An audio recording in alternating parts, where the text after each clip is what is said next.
you have the temples that each political leader, male and female, made a contribution to the great Karnak temple complex. And near the temple complex, within that temple complex, is the sacred lake. And around it are the obelisks.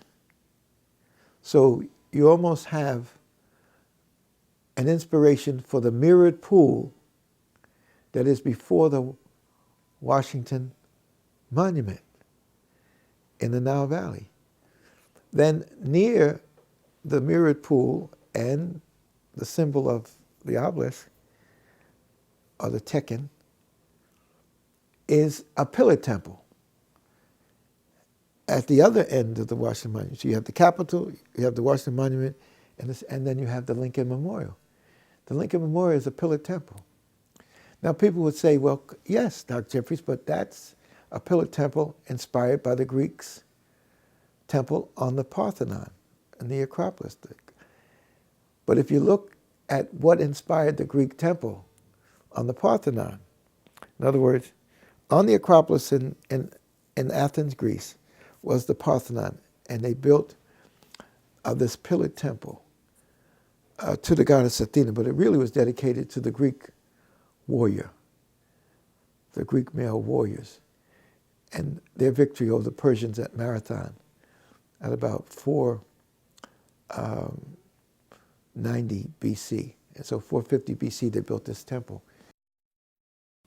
This temple was inspired by the Pillar Temple, the greatest Pillar Temple of the ancient world, built 1,000 years before it. The Pillar Temple built by Amenophis III and expanded by Ramses II and others. So the Lincoln Memorial has at its root, when you dig deep, the inspiration from the Nile. And so even Washington, when you go to the Washington Monument, when you go inside, you see George Washington sitting down again, trying to imitate Tekhen. And above his head is the Bagat. The Bagat represents the victorious Haru. It's above every door and every temple in ancient Kemet. And so in the Washington Monument, above his door, he has the Bagat. Now, Dr. Ben told me that it also represents know thyself. Know thyself. Now, how does this sun disk with wings relate to know thyself? Well, it's the victorious of Haru. Haru has to do battle with himself. And when you are victorious and winning internal, when Ma'at is victorious over Isfed, chaos, confusion, at that point, you are victorious, and only at that point till you really know yourself. That's when you're accomplishing your dreams. That's when your vision is coming to life. That's when you become master of self. And so George Washington is trying to show the exact same thing in the Washington Monument. And when you go to the Washington Memorial, above the door, the Bagat. And so they're imitating. Now, is that a coincidence? Every temple in Kemet, the Bagat. Here we are, the so-called founding fathers here, the Bagat. The Tekhen, 555 feet high. Woo, 5, a very spiritual number. Rebirth, travel, spirituality. Why are they tapping? 555 feet high, and then they made an ordinance. No building in Washington, D.C. can ever be taller than the Washington Monument. Water would be in there. That's the reflecting pool. Going straight to the Tekhen, and then they got Lincoln here. It's supposed to be the emancipator.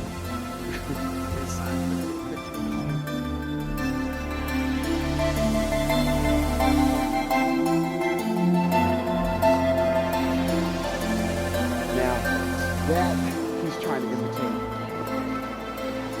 You'll see a picture in ancient Kemet of Ramses II. Ironically, though, he has his right foot forward. In ancient Kemet, all of the rulers have their left foot forward. Only the principal, the God, can have the right foot forward. Because that means I'm giving. Left means to receive. So that's ironic. I don't know if the person just didn't know, or that's a coincidence. He has his right foot forward.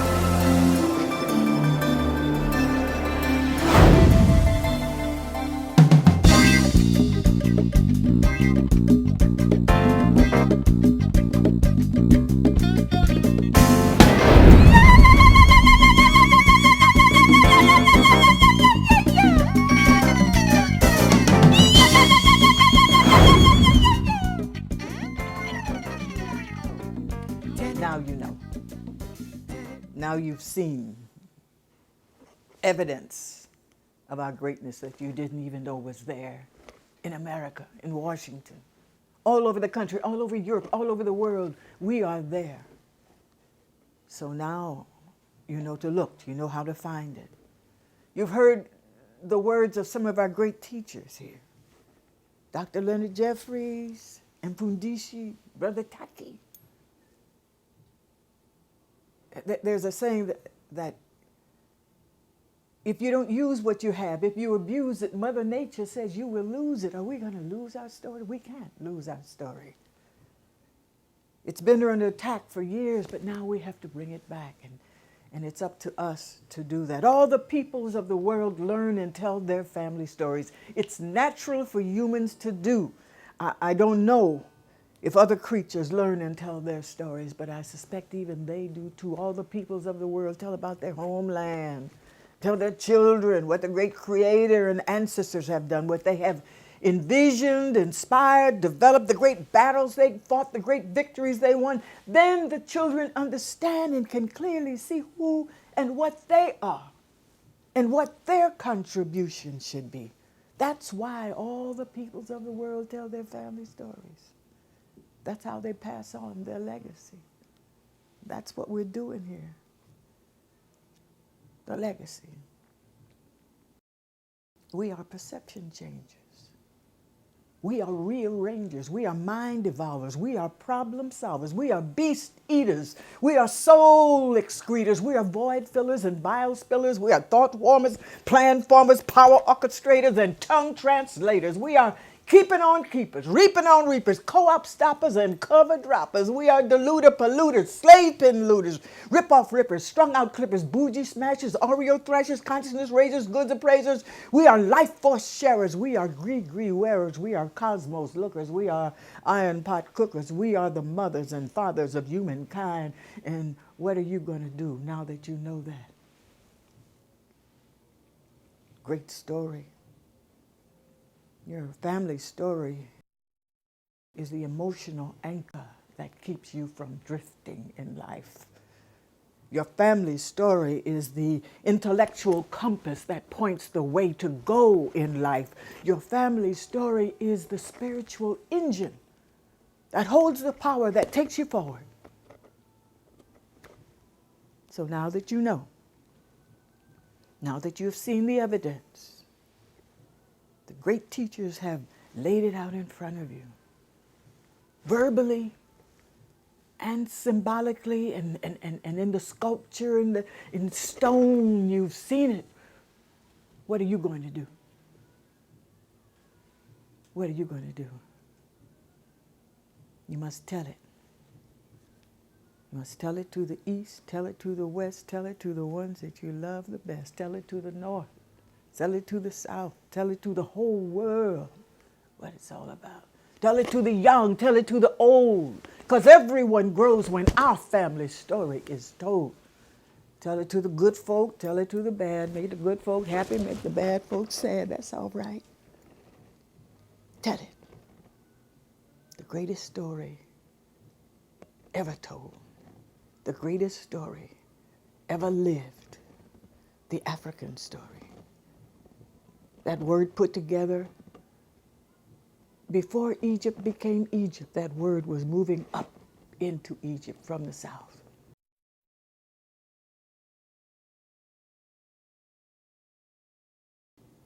Now that you know, what are you going to do? You have to tell it. That's our job. It ain't easy. It ain't always pleasing. Sometimes it's scary, but it's absolutely necessary. Tell it. Tell it. Tell it. Tell it. And enjoy it. Tell it. Bring goodness into this world. That's our job. Tell it. Where would we be? Thank you, ancestors.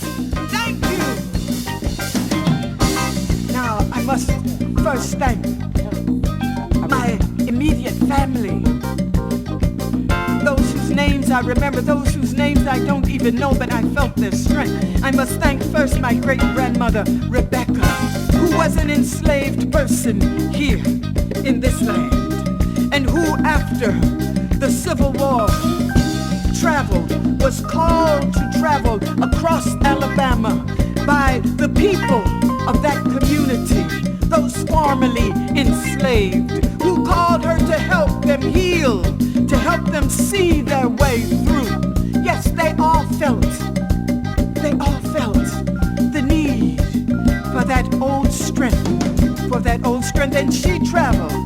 Great-grandma Rebecca traveled sometimes in a carriage, sometimes on foot. She walked the roads of Alabama with her hand on the head and the shoulders of my grandfather, who traveled with her to help sustain our people, to soothe their pain, to ease their hurt, to help them raise their vision. Thank you, Great-grandma Rebecca. Thank you, Grandma Dubby. And all of us have someone in our family who helped us with a word or an action, helped us come this far. And let us thank those who loved us more than they loved themselves. Let us thank Harriet Tubman. Oh yes, let us thank Nat.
There's an important drama not only of black people building the Capitol and the White House and laying out this capital of this new nation, but African brain power as well as brawn and skills and masonry and other things were used.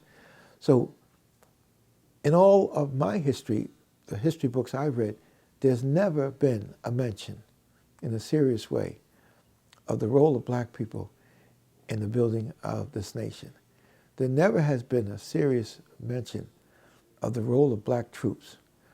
When the black people left and joined the British side, Washington and Jefferson looked up and their blacksmiths was gone, their wheelwrights was gone, their carpenters were gone, their agriculturalists were gone, their medical people were gone. And so they said, we're going to lose this struggle if we don't go to black. Just like they couldn't put a capital in place unless they went to black and they went to Banneker.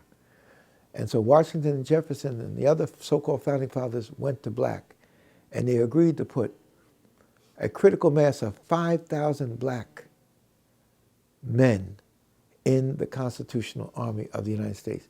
The Army was only about 18,000 people, so 5,000 was a critical mass at the time. And then later, because of the secret society connection, through the Masonic movement that linked Lafayette a Mason from France with George Washington. And that link between Lafayette and Washington helped to clear the way for the French fleet and France joining these colonies in their freedom fight. Because France was in the middle of the second 100 Years' War between France and England. The first 100 Years' War was in the period of Joan of Arc, and that's in the 1300s. The second 100 Years' War between England and France was the period of the 1700s, which was initiated in the beginning of the 1700s with the War of the Spanish Succession, and the English won out and they got the asiento, the contract to bring enslaved Africans to the New World. But the French continued to find a way to become involved in enslavement, even though they didn't have the contract that was given by the Portuguese and the Spanish. But then the American Revolutionary War was a part of that struggle. The French and Indian War before the American Revolutionary War was a part of that 100 Years' War. The French Revolution was a part of that struggle in the 1790s, and the Haitian Revolution was a part of that struggle.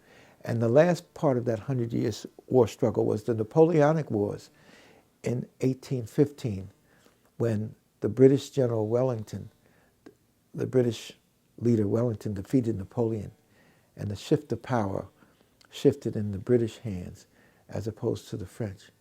But the French, again, trying to help the American nation after the defeat by Napoleon, and they had already agreed in 1803, after the defeat by the Haitians of the French, to give America 1/3 of its land base, and that was the Louisiana Purchase. So the interaction of secret societies like the Mason and different groups relating to each other because of a struggle over control of the contract to bring enslaved Africans to the New World. Who was going to prevail over this economic system where cotton was king and sugar cane was the center of things in the Southern Hemisphere?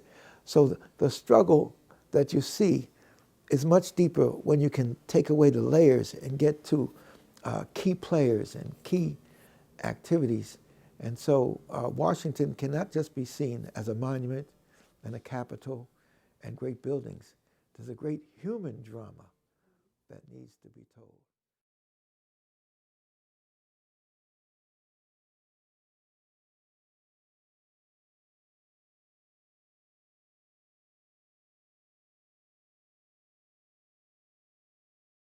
The ancient Greeks themselves acknowledged their debt to the Africans of the Nile. And so fortunately, after 1945, there's been a flowering and an awakening of this knowledge. And one brother who has taken the lead in it has been Tony Browder, and he has opened the way for many of us to go and participate in making the connections. And our brother Enfedisi, he's taken the lead in expanding it even more. I mentioned the great book by George G.M. James as a milestone in that. But in the 50s that George G.M. James completed his work, another great scholar from Howard University, Chancellor Williams, was traveling throughout Africa and also in the Nile Valley. And he completed a great work of much significance for me and the other scholars and teachers. And that great work was the destruction of African civilization. And he refers to the 3,000 years of invasions into Africa and the other parts of the world where Africans are, and the destruction of this great civilization.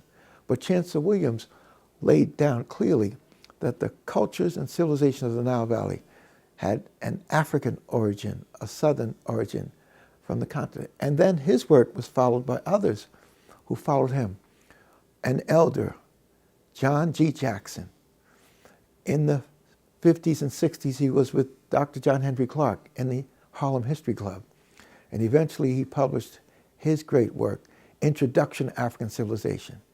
And he opens the first few chapters with significant titles: The African Origin of the Human Family, Ethiopia and the Emergence of Civilization, Egypt and the expansion of civilization. And so the relationship between the origin of the humanity and the evolution of humanity and the cradle of civilizations of humanity are what this scholarship has presented us with. And that scholarship was continued by homegrown Africans, such as Dr. Cheikh Anta Diop, who in 1946 left Senegal and made his way to Paris to study science and anthropology. And by the 50s, he was writing substantially on the African origin of Nile Valley civilization. And in the late 50s, he was completing a dissertation at the Sorbonne, the University of Paris. And he had to write 3 dissertations because the scholars, the French scholars, could not accept his thesis of the southern origin of Nile Valley civilization. Finally, he brought in a panel of experts and other significant scholars, and he was able to get his PhD from the universities in Paris. Eventually, he completed his monumental work in the 80s, and it was published in 1981. His great master, his magnum opus is Civilization or Barbarism. In French, the title was Civilisation ou Barbarie. And fortunately, Dr. Clark commissioned me to try to get that book published in English when it first came out in French. And over the years, we were able to get people like Professor Yalenge and others to help with the translation. So by 91, we didn't have to wait 20 years. Within less than a 10-year period, we had, in 1991, Diop's great work in English. Now, that great work gives us the victory over this cultural warfare, the victory over the intellectual roots of the human experience. And that victory I describe very simply as African primacy, the firstness of things African. And most people who know me and have heard me teach or present, I use the pyramid shape, the triangle side of the pyramid, to process information and data. Because you need techniques to process information. You need serious research. You can't just go on the internet and pull up some material and think that you've arrived. The foundations of the intellectual struggle and intellectual warfare that we're dealing with are so significant that you have to have the documentation and the research if you're going to prevail. And fortunately for us, our scholars have done the serious work. Other European scholars, ancient and modern, have done the work to complement our scholars. And we just had to get our young people to follow that tradition. And so Obama's presidency and the capital of the United States are the tip of an enormous iceberg. I would call it the capstone of a foundation that's roots go deep into Africa.